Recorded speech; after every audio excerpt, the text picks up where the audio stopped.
Welcome back, everyone. We are here for game number 3, the final game between Infernal and Mountain. What did we tell you? They always pull out a win. Now here's hoping they can take the series. Mountain coming off a extremely impressive game number 2, where they got everything they wanted and even more, Rebel. That they did. Looked really impressive. It's actually a little shocking to me because I think in their first use, it was actually red side that ended up taking the 2-1. So Mm-hmm. now it's going to be blue side that's been favored for both teams in this particular series. But maybe that's not the problem. Maybe we'll get to see something a little bit different from Mountain and change it up. Yeah. Maybe take their first win, which would be big if they want to, especially try to make a play for those playoffs in that 1 and 2 spot. You have to. I mean, we set it out. We set the stage at the beginning of the day where Mountain needs to win these series to even have hope to make it to the final 2 there. And a couple other shenanigans have to happen as well. But they got to start by winning this series. And this is where the jumping off point is for you. Either you have to go quietly into the bottom bracket of scouting grounds, or you get to make this miraculous run here. As you said, though, it's been a topsy-turvy series so far. Infernal is going to be on the blue side this time around, Mountain on the red, just getting that quick swap around as well. And I gotta wonder, are we going to see the Rengar come out again? Do you think we'll see Tobio try to redeem his performance? No, no, not a No, problem. no, no, no, I no. don't think on blue side. The red side I it would works a love lot to. better because it can counter pick certain picks, but I don't think we're going to see it on blue side. Yeah. To me, actually, the most important thing about this game specifically is that Zound and Shady are on the same collegiate team at Maryville University, and the person who wins this game gets bragging rights. And so it's a competition between Maryville players here, and I'm all about it. I know you being the helper over there at Maryville does give you a little bit closer tie into some of these players, but yeah, you got to appreciate the little rivalries and little bits of competition in here within the scouting grounds with these players who've been interacting for so many months. Rebel, as we know that firsthand, having gotten to cast a lot of the games, but especially when you're looking at going into game 3 of this pivotal match between the two. Infernal obviously looking like the top dogs, but were knocked down a peg last game. Can Mountain just kind of rise up to the moment, rise up to the occasion, and bring us a banger of a game 3? To me, what I've seen pretty much the entirety of scouting grounds, anytime I'm watching Mountain, if Spawn is doing well, the They team win. seems to be doing pretty well. Maybe that's the key to success. At minimum, Yeah. when they are succeeding, Spawn is also succeeding. Perhaps there's correlation in one direction and not the other. But either way, it seems to me like Spawn might be the secret sauce that helps this team out to some extent. APA, Gibble, Plux, all of them have very good performances, and obviously their own performances in other games. But either way, all of these players kind of have mixed performances depending on how the team Yeah. does together. But the one consistent to me seems to be Spawn. If you're able to get him ahead and get him involved in the game, that seems to be Mountain's ability to contest. Perhaps Yeah. antithesis to what Infernal does, where it's Tomio that's been their big kind of consistent point. And as you saw in that last game, when he's not the one snowballing, getting ahead, the struggle starts to come through a little bit. It gets a little bit rough around the edges for sure. And you wonder if we might get to see the Lilia in this game 3. Hasn't gotten to be played at all Mhm. so far in this series, but it's a champion that both these players love to play. And yes, it has been banned, but hopefully it gets through here for one of these guys. But then again, you also have all these other really good options there. I expect to see the Graves again, no doubt, as this has been kind of a mainstay of the Honda scouting grounds. The fear becomes the Evelyn pick because I think that at It minimum gets- Tomio plays it, and I know Zound definitely yeah, wants to get his hands in the Lilia, so it might be that trade-off, which it would require Infernal taking something at B1 that is not a jungler, which is relatively atypical. Kind of depends on what the situation is, but that would be the idea. I would love to see that matchup because it's very skill intensive for both sides, and the Evelyn is mhm. something that I think it's you would definitely have to play to. That's in the Infernal wheelhouse. And talk about the Infernal Wheelhouse has been a lot.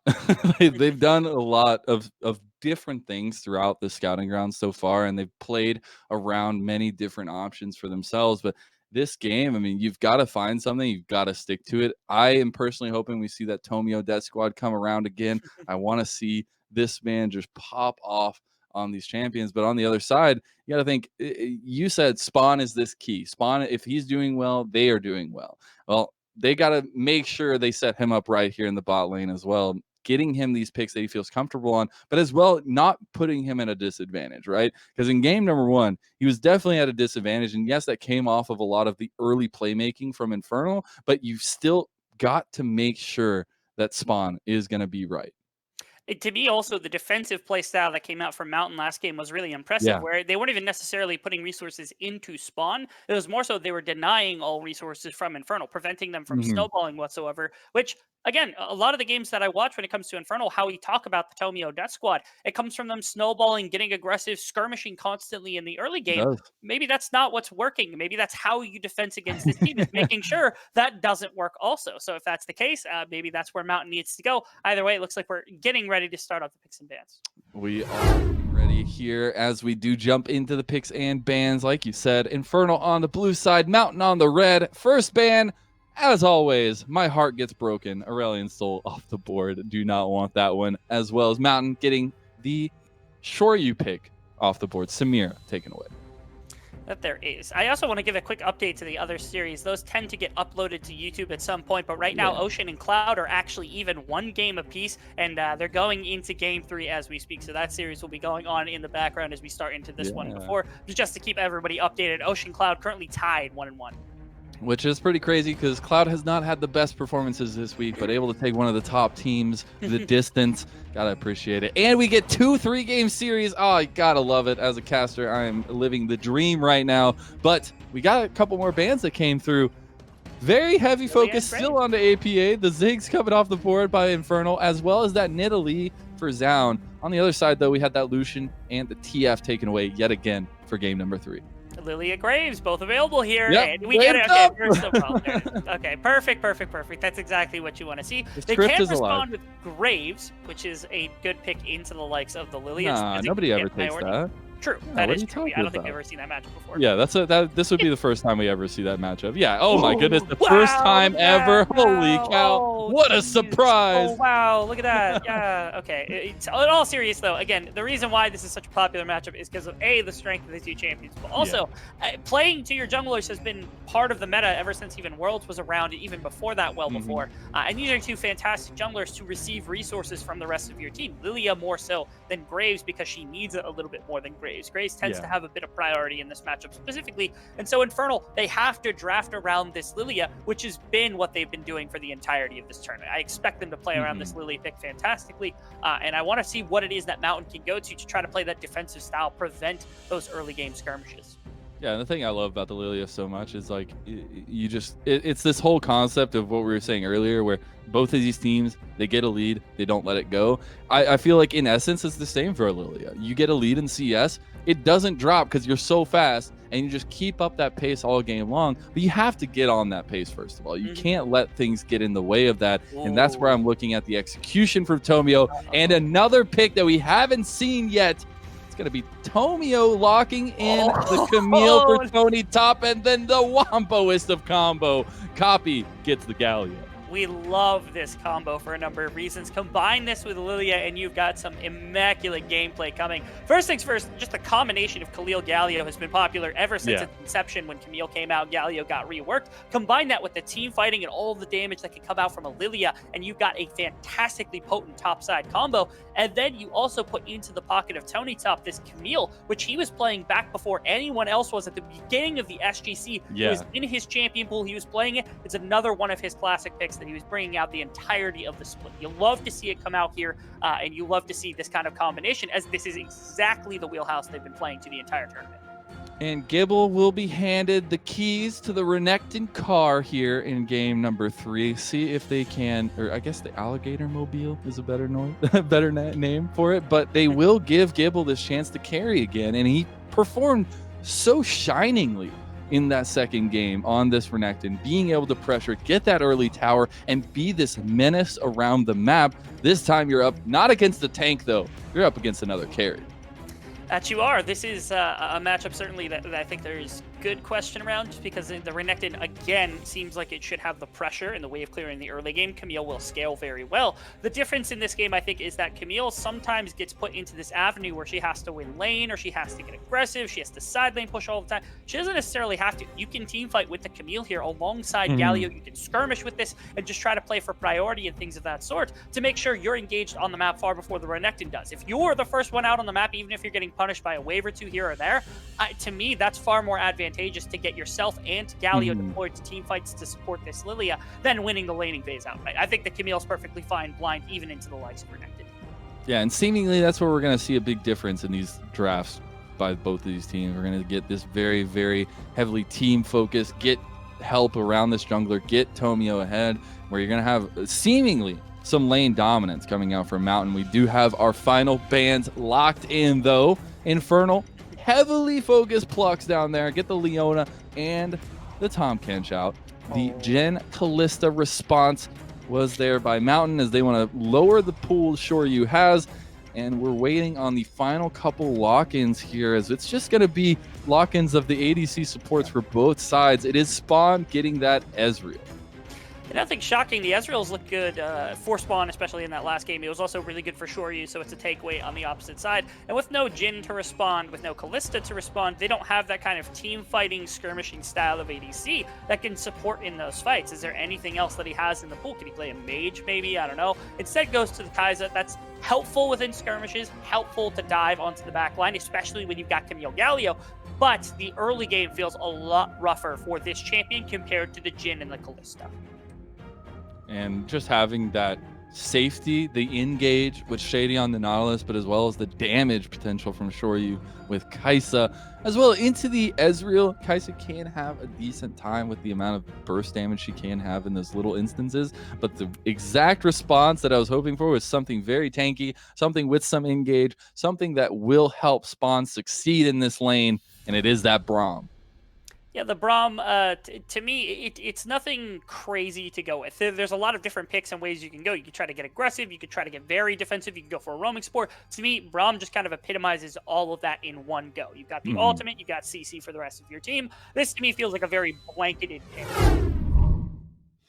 That's what you're hoping here for, at least on the side of Mountain. But then you look at these lanes here that I think are going to have a big factor for Mountain and how this game plays out, especially when you're looking at that 15-minute mark or so, because Gibble getting ahead early last game might not be the same case this time around. I think APA had a great performance on the Syndra, but he's against this combination that you said maybe not looking to win lane necessarily, just trying to take the brunt of the damage, but get to those big team fights to really succeed.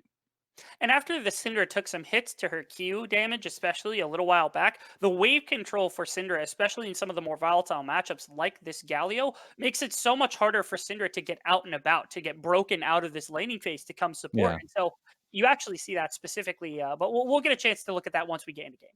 We will. We're going to take a little break here while we do load into that game, but we'll be right back in just a few minutes, and we'll have game 3 for you between Infernal and Mountain.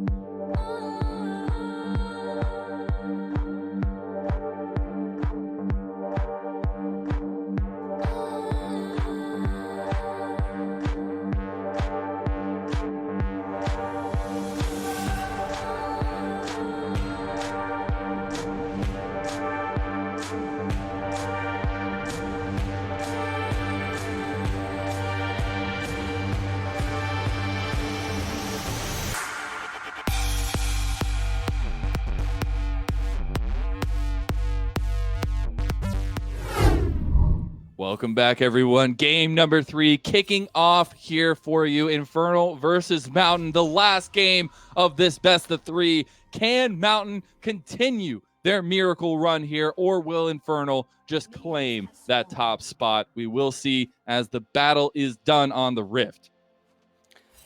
And where else would you want it to be done, Mr. Mazel? I don't think there's anywhere better that you want to see.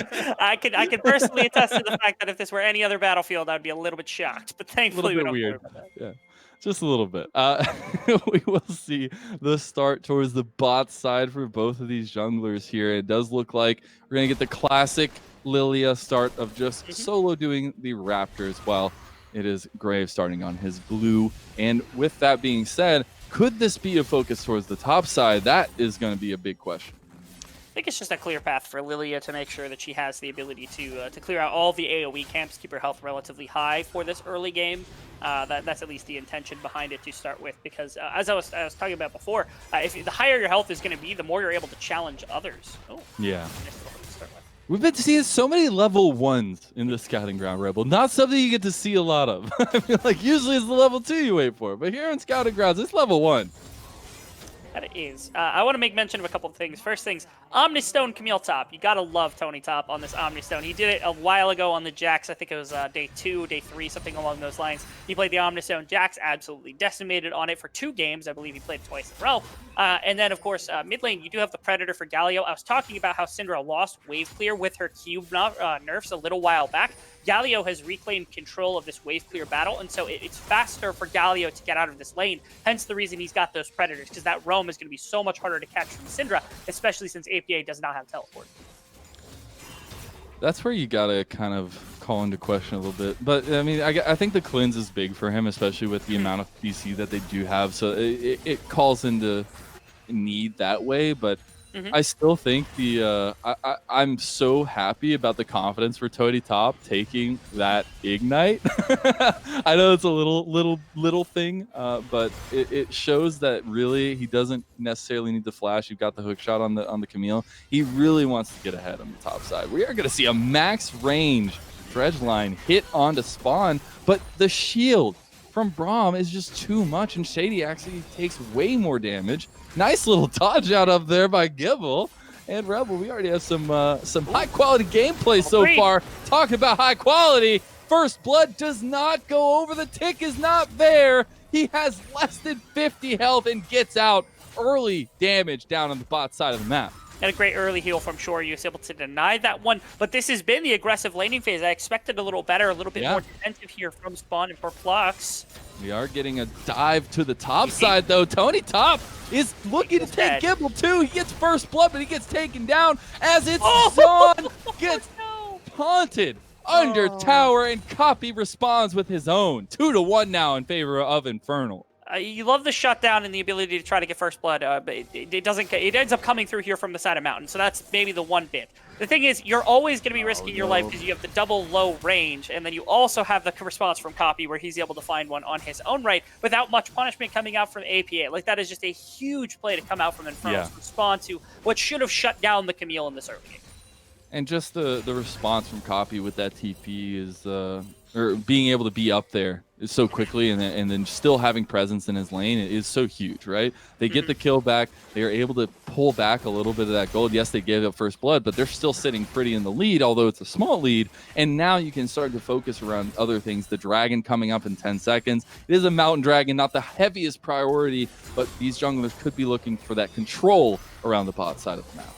A big thing to notice also is that it is a small lead for Tomio to start with. It's nothing much to mention at the moment, but again, because nothing really went the way of Zaun outside of the additional assist, it's a faster ability to come to these camps on the side of the Lilia, who will get to that Runic Echoes and begin to clear this jungle exceptionally fast without much punishment coming through from the Graves thus far. So if Tomio continues at this pace, gets to Runic Echoes relatively fast, this Lilia is going to be a very big problem. It is, and what were you saying about not giving up leads that are achieved by the Lilia? Tomio has found even more here, as Plux is going to be the first to fall spawn, trying to get one onto Shady, can't get the passive proc, and that's a double kill to Tomio. The lead completely secured here for Infernal, and they want to continue that every which way they can. And I think now Mountains may be living in Spain without the S here, because the Lilia being that accelerated with a Galio and a Camille and a Nautilus, like all the CC, it's you're going to watch and see how obscene this is about to be, especially around neutral objectives when they start to cluster, and just how much damage can be brought out from this Lilia pick when it's accelerated. You see everybody focusing here by Mountain onto Copy, but don't know if it's exactly that. He put the Dominus. I don't know about that with Gibble. Just a little bit overzealous, but he still is forced to walk out of that one, and that's a bit unfortunate. That's going to be a decent cooldown use for him, but he's just going to go back up towards the top lane. And something I was going to highlight earlier that I didn't get to talk about is, man, Shady must have been in the practice tool for Nautilus here. He is landing max range dredge lines over and over like it's not even a skill shot. Okay, obviously, Mazel, you have never watched Shady before because, as I said, I know he's good at hook champions, but man, yeah. these are some insane Nautilus hooks. Like, Over the course of Scouting Ground Circuit, every time he's on a hook champion, my favorite line is that he likes to make it look like they are targeted abilities because he's just so good at hitting that. It is ridiculous. Gank the top side, yeah, though. Gibble is trying to get the tower. He doesn't ever get the tower in range. Nope. And that feels so bad. I think that if the tower was given a couple shots, yes, probably still go down. You might have a chance of getting a kill back for yourself, but instead, he just loses everything. It looked like maybe he was trying to step back in for a Q. Actually, pressure to bot side. Plux isn't maybe able to hem this angle. He's also level 4, so he can't step here. Like, this is not Plux territory. This is Shoryu and Shady territory, Plux. You got to go around the long way. Copy does spot them doing the dragon, but again, they don't really care. It's just the early mountain dragon. And because of that spot, he was backing, but he forces them off because of the pressure in the bot side as well. So they wanted to go for the early dragon, and they are unable to do so. So I'm going to just like take through step by step really quick here.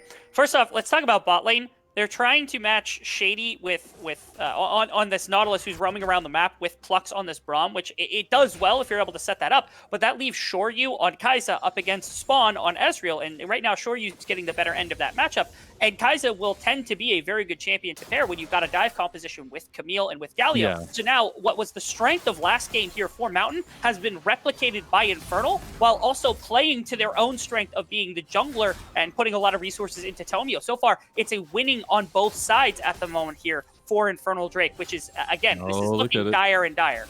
It is Tomio. Look at how fast he prances into the lane. They get the Galio entrance as well. They do finally get the kill. Tomio on a rampage, and bot lane's getting the action as well. They say, we want kills on here too. Shoryu gets one, cannot get spawned after the minion wave starts to crash, but they respond again. 7-1 now. It's looking like game number 1. This is not an ideal start. By standard, 2,500 gold down, 8 minutes.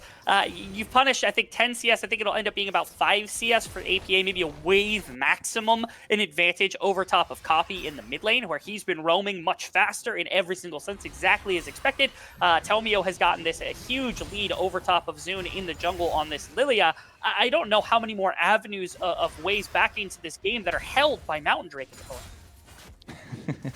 Exactly, and that's where it gets so difficult here. But I think that in the space of what we've seen so far, 9.5 minutes in, whatever you can see from that, it has been really rough for Mountain. There's been little bits, especially APA. I feel like he is feeling very good on the Syndra. He hasn't been this like game changer just yet, but we all know what Syndras can accomplish. Against the Galio, maybe not so much, but some of these squishier members, you will have an entrance. This is the break point right here. So right now, Gibble has a pushing wave topside. He'll have TP advantage for a handful of seconds. They've got pushing bot because of the return from Kai'Sa. It's a dragon. Let's go. Oh, no. Yeah, they will secure that dragon, but Gibble will get taken down on his own. Shady actually securing that kill as the emote goes out by Zound. They reset the dragon. That feels so bad.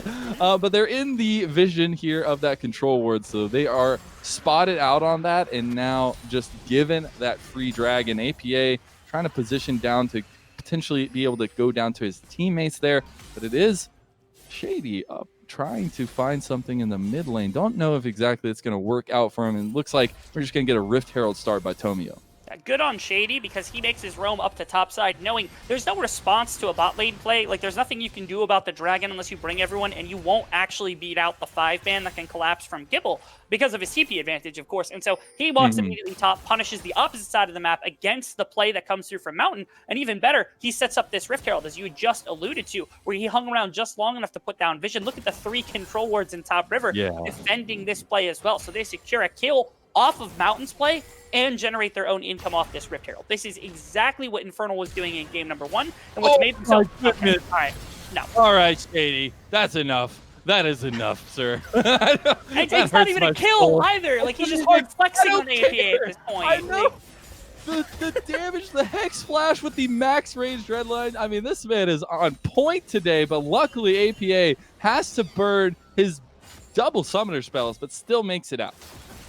He does, has been a relative rock in this mid lane, and slowly will pick up the damage necessary to match this Galio. So Yeah. at some point, Galio can stop stepping out of the laning phase and just abusing these side lanes. But again, with how much pressure's already been generated here in advantage of Infernal, it's kind of difficult to slow this down. Their avenues or their ways back in, yeah, their vision has been immaculate through pretty much everything. Their avenues back in, like, Renekton's still not horrible into the Camille quite yet because Trinity Force isn't quite done. When Syndra starts to come online, you can deny a little bit of the pressure, but still, like, coming back into this game is going to require some, to me, extraneous stuff from Infernal or Mountain just being very clever about how they defend plays. Yeah, I feel like it's going to have a lot to do with when they're finally able to get these team fights. Not necessarily all 5, but at least getting more than one member getting clapped. But Tony Top Galio is just going to use everything that he has to, again, get Gibble. He calls his teammate Copy, says, "You want a free kill? You want to help me get a kill? Why not? Come on up." Yeah, I remember back in 2015, there was like a game of TSM playing, and like Bjergsen, like the casters had talked about how Bjergsen had a Santorin button that he was like a summoner spell he could use. That's kind of what Copy is in this game. Like they just press their Copy button every few minutes, and then Copy just shows up and gets them a free kill, which is exactly how this needs to play. You love the dancing there. You got to love the sportsmanship from Copy, but slowly controlling this map is exactly what the Galio pick is for. Everybody is thriving on the side of Infernal, and again, as this continues to just kind of slowly strangle off the gold and slowly increase the gold lead here for Infernal, I'm starting to get even more worried for the side of Mountain and their ability to slow things down.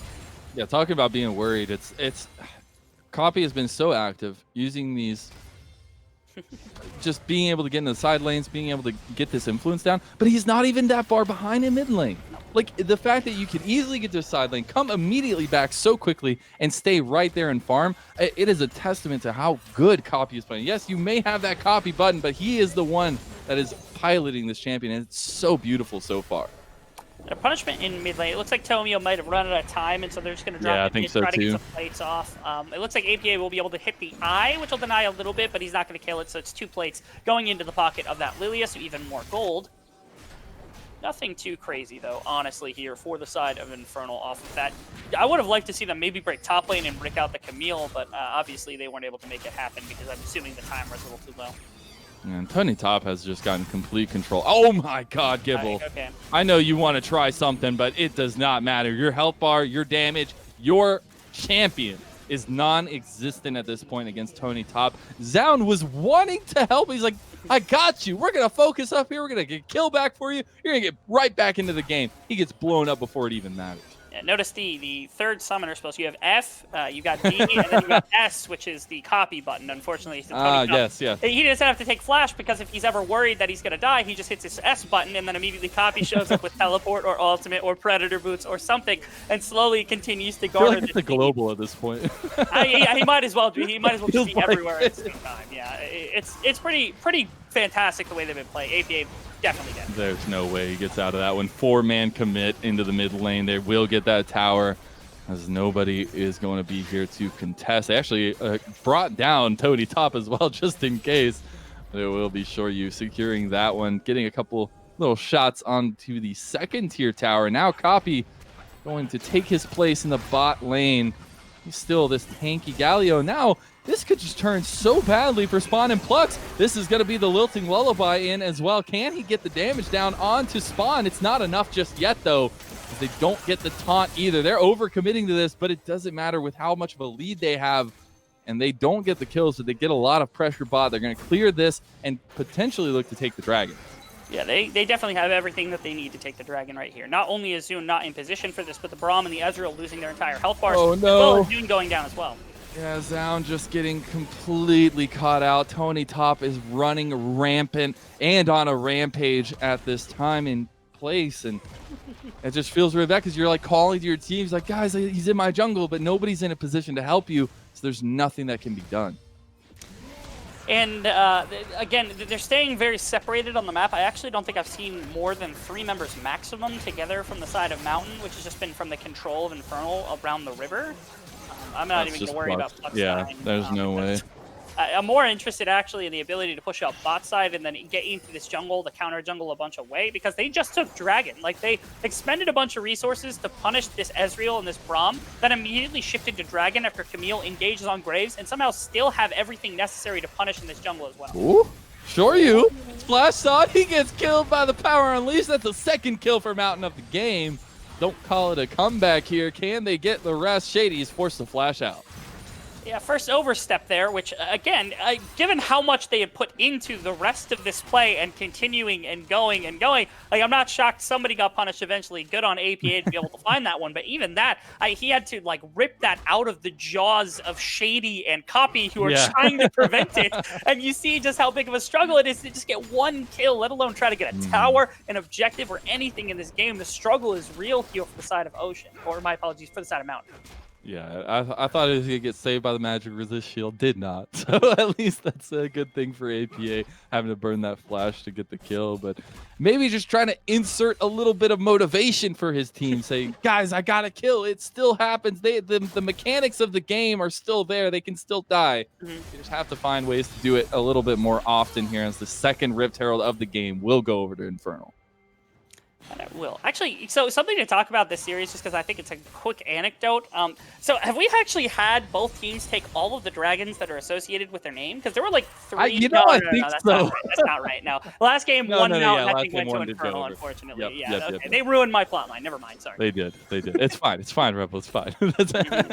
But yeah, it's been funny to have these teams named as these dragons go down because of how important the souls are here. But with a Infernal dragon, with the Infernal Soul spawning here in about 3 or so minutes, it will be the second dragon for either of these teams trying to get a little bit further. Doesn't even matter. Gibble gets ignited, doesn't die, but Tony Top almost takes him, and then Shoryu with the snipe. Okay, I'm like, the Void Seeker was great. Don't get me wrong. Shoryu, that was incredible. Camille, though, that I know, one dude. auto attack was like 70% of Gibble's so health bar. Pain, dude. Actually pain right now. And what's crazy is, like,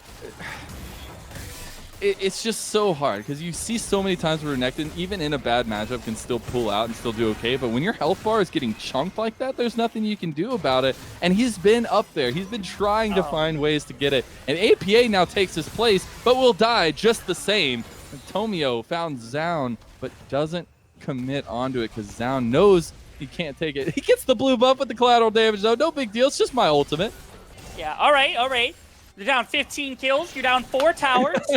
You got blue buff, though, all right? That's blue buff. It's cool. The comeback is real. It can happen at any given point. I mean, that's just the one point. They all got slept in the mid lane, so Lilia wasn't able to make the same kind of impact. With sleep, I don't think he ever even approaches that because it got burnt. There is that. They get top lane tower also. And Camille getting close to the point where Hydra is going to be done as well, so that becomes a point of sustain in a side lane against a Renekton with 0 armor right now, and that one auto attack we saw earlier is not going to get worse. It's only going to get much stronger with this Hydra, and now nobody can stand against Tony Top in a side lane. You have the constant cover of Copy on the likes of this Galio, combined with Tomio running the rest of the map with a very powerful Kai'Sa and Nautilus. Again, the screen, the curtains were already closing for Mountain. I think they're getting close to the point where they're just going to be closed completely, and there's no way for them to win. I'm just waiting for the, I don't even know what those are called, like the shepherd sticks that people like grab people off stage with. Yeah. Maybe get some of that here going. But hopefully they can put on a show for us here in the rest of this game. It is going to be a tall mountain to climb, but they are a mountain, and they will have the tools available to them. They've just got a very big gold lead to come back to. If the one maybe caveat is that you've got pretty good burst damage on Graves and on Syndra, and so maybe, and even Renekton with the Blade of the Rune King, like you have good damage on everybody. If you find people separated in fights, maybe you can find individual pickoffs. Okay. Oh no! All right. Come on. Yep. Tomio literally just got a swirl seed on him and was like, okay, I'll use the Loathing Lullaby, and then he gets them anyways. Then the big fight, Glacial Fissure is going to come in. This is where they wanted to turn it, but it is all going out the window here for Mountain. They get their squad wiped there. 2 members falling, 3 members having to run away, and now the focus by Infernal will be on this Infernal Dragon. So they instead of pushing at mid lane, which I think they could have potentially done with 5 members. I know they don't have Wilting Lullaby and they don't have Galio ultimate, but still with Camille, I feel like they maybe should have dove for that. And secondary objective, maybe pull back to Baron and go for that. Maybe force a fight around that and just take your full win. But instead, they're going for a very passive play and going for the Dragon, which they're going to confirm. Copy likely goes down on the back end for it. He does, and the shutdown into Zounds. A little bit empty pockets, but at least he gets a little bit more full there. But as you said earlier, the thing here is they literally can't respond to Tony Top. There's nobody that can single-handedly take him. You have to commit multiple members, and he gets the luxury of responding with a TP. It is going to be Tomio caught here. He doesn't go down. They're still on the Baron for some odd reason, as they have 5 members around it, but the goal difference, the lead is all Infernal. You don't want to be in a position where they can take advantage of it, but they're going to do just that. Tony Top is going to help out here. He's going in. Big triple by Tomio, and that's just going to be it. That is Mountain done and dusted. TP into the mid lane. They're going for the throat, Rebel. I will say, I think that was a really big mistake to start with from Infernal by not committing to the correct objective, whether it was in the mid tower trying to go for the inhibitor or just all committing immediately to the dragon. Either way, the punishment simply was not there from the side of Mountain. They don't have the gold or the like any sort of stat stick to hit anybody with here. So yeah, they threatened Baron with air quotes around it because there was absolutely no threat of them ever getting that with the gold that they had. So good on Infernal stalling that one out, waiting for the ultimate to come back from Tonio before they were able to contest. And now 2 inhibitors down. The Baron will be on their reset here after everything is said and done, with Kaiser having picked up enough gold, and that will certainly be the game. It is really rough at this point. You don't really have any avenues left for you as the Mountain squad, and it's looked a lot like these other games in this series, Rebel. I mean, it's an 11,000 plus gold lead here in game number 3. We've seen this happen in every game so far, and it's just really rough. It is, and part of it's just to Infernal playing their compositions very well, Mountain playing the response very well in game number 2. It's tough. Sometimes this this flow of energy is a little bit difficult to deal with, especially in games like this. I was actually shocked Mountain was able to come into game 2, the tenacity that they did, because after getting beaten down so hard in game number 1, it would have been tough for a lot of people to have the mental to come back the way that they did. But I mean, you're seeing maybe this is a little bit more than just mental. It is just maybe gameplay setup coming in for these 3 games.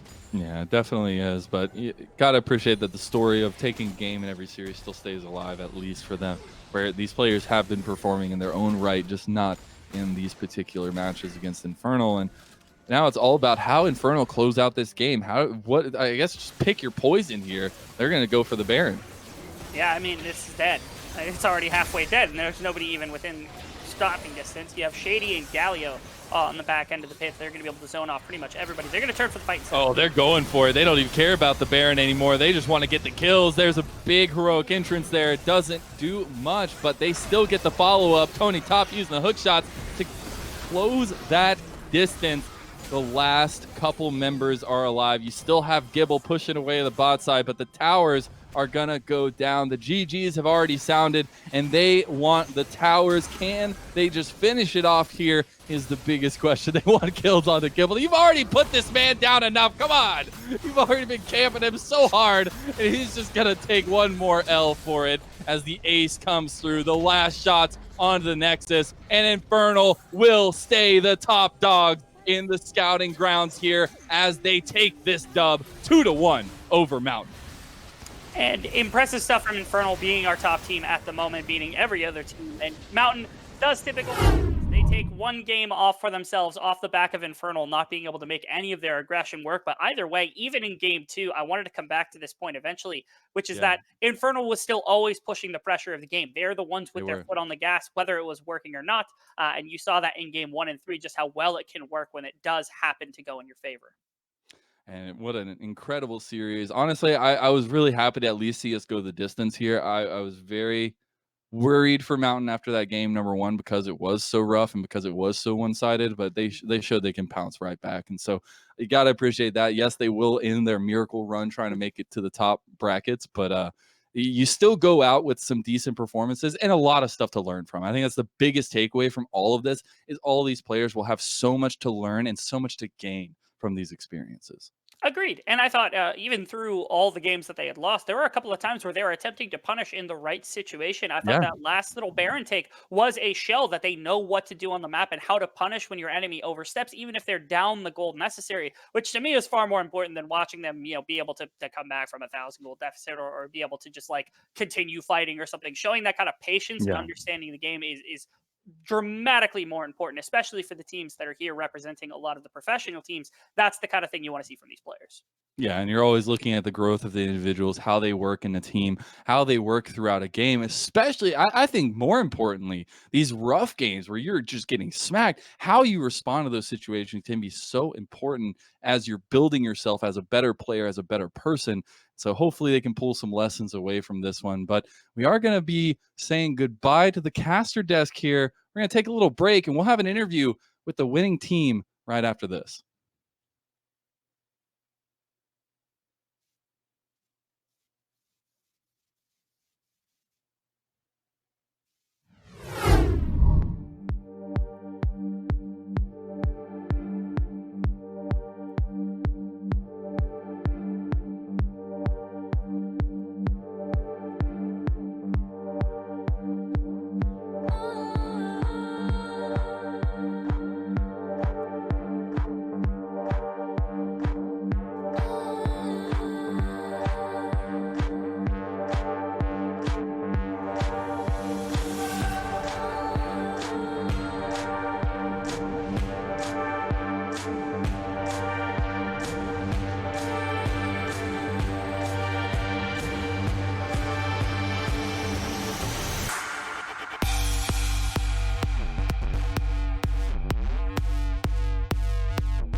So hold our heads up high and beat the drum to what we love.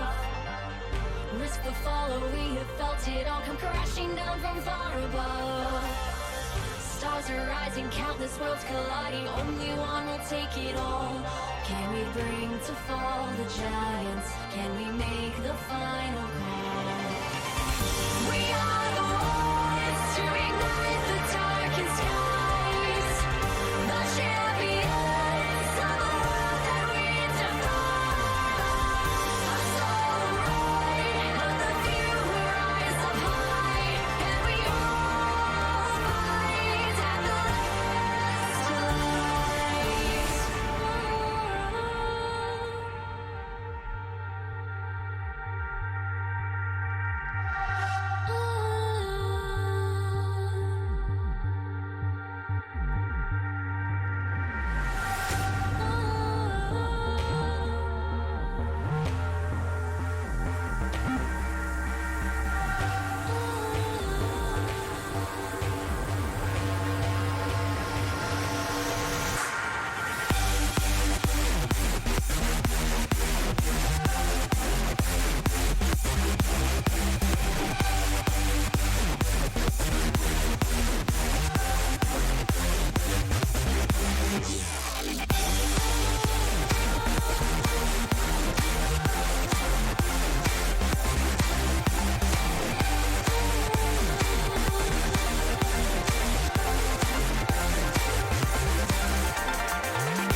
welcome back, ladies and gentlemen. We are here with Shady, winning support from Team Infernal, who have come out with a massive win here against Team Mountain. They did show a strong performance in game two, but in the end, it was Team Infernal who reigned supreme and still maintained their perfect score this week as we are almost about to come to a close with the round robin. Shady, I just want to ask you, how has this week been for you overall? This week's been great. We've had a lot of time to learn from all the coaches that we have on our staff for our soul, and yeah, it's been really fun. I have really good teammates and really enjoying it.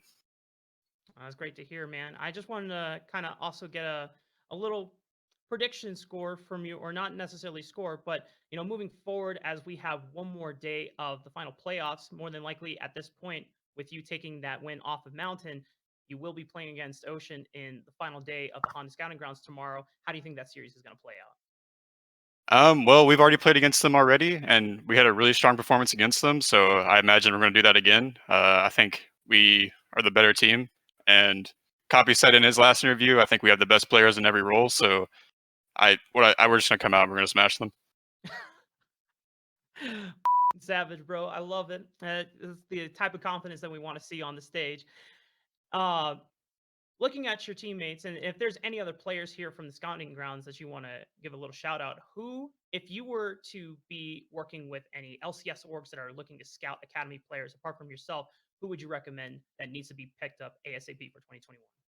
I mean, first and foremost, my boys here at Maryville, Zon and Niles, I think are really freaking good, and obviously my teammates on Infernal.